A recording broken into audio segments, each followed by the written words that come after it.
அழகா எப்படி பேசுறேன் பார்த்துட்டு இருந்தேன். யானை குடிச்சிட்டே இருந்தது தண்ணிய. அங்கேருந்து வந்து அவன் இசைக்குன்னு சொல்றான், அவனே தண்ணியை கையை கட்டிட்டு. யானைக்கு புரியுது, ஏன் மனுஷனுக்கு புரியலன்னு தெரியல. அதனால சொல்றேன்.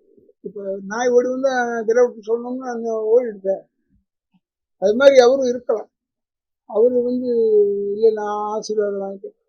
ஆசீர்வாதம் என்னத்து பெரிய ஆசீர்வாதம் வந்து சொன்னா, நான் நிக்கிறேன்னு சொல்றவங்கள நான் நிக்க கூடாதுன்னு சொல்லக்கூடாது. அதுதான் பேசிக்கா. அதனால அவர் நின்னாரு. அவ்வளவு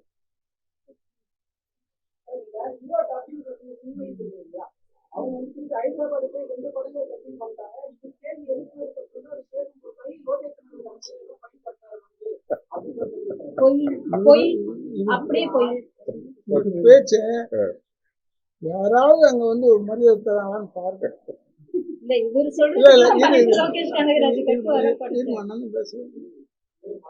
அதாவது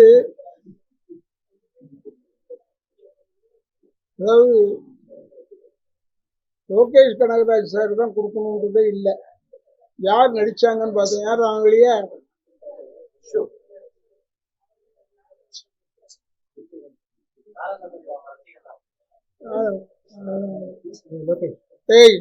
லோகேஷ் போய் பாரு. பப்ளிக்கா பேசலாமா? டிஸ்டர்பன்ஸ் சரி. இந்த லோகேஷ் கனகராஜ் வந்து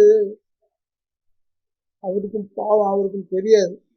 அவரு நான் மெம்பரா என்ன ரூல்ஸ் எல்லாம் தெரியாது. செஞ்சுட்டாரு. இருந்தாலும் நான் ஃபோன் பண்ணுவோம்னா இன்னும் ஒத்துக்கிட்டு நான் அனுப்புறேங்க அனுப்புறேன்னா அது அனுப்பிச்சுட்டு இருப்பேன். அது இவரு சொல்லிதான் அங்க போய் சொல்லி அப்புறம் ஆச்சுன்னு சொன்னா அந்த பெருமை அவருக்கு போகணும்னா பெருமை போட்டோம். எனக்கு ஒன்றும் இல்லை, வந்துருச்சு காசு இவங்க, அவ்வளோதான். எங்கேயாவது அதோட ஓவர்.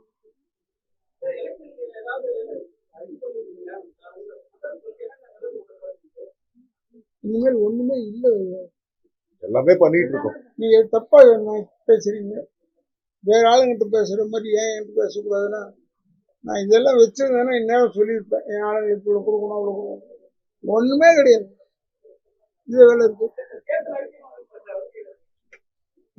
என்ன கேக்குறாங்களோ, பெரும்பான்மையான உறுப்பினர்கள் என்ன கேக்குறாங்களோ அதை எங்க தலைவர் செய்வார்.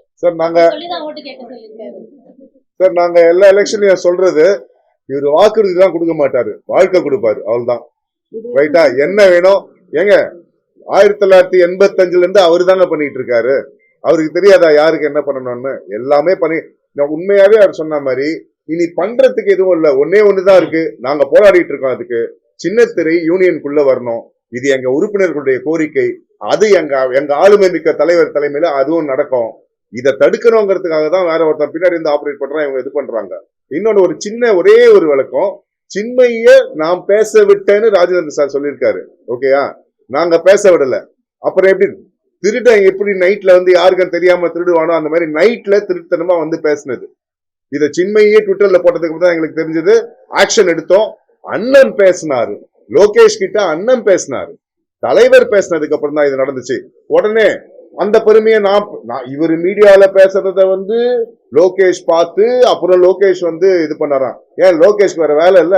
அவருக்கு லோகேஷ் கனகராஜுக்கு வேற வேலை இல்லையா? யார் அவரை பத்தி பேச நான் பாத்துட்டு இருக்கிறது எல்லாம் சும்மா. அதான் சொல்றேன், பொய் பேசணும். இதுல ஹைலைட் என்னன்னா, 2 மாசத்துக்கு முன்னாடி நடந்த விஷயம். அதாவது லோகேஷ் கிட்ட அண்ணன் பேசி லோகேஷ் ஒரு அமௌண்ட் வந்து எங்க யூனியனுக்கு அனுப்பிச்சது. அந்த அமௌண்ட்டும் அவரு கூடவே இருந்து கேட்டுட்டு தப்பா சொல்றாரு. ஞாபகம் இல்ல அவருக்கு. சோ ஆத்திரக்காரனுக்கு புத்தி மட்டும்பாங்க. அந்த மாதிரி தப்பா பேசுறாரு எல்லாமே. Thank you very much.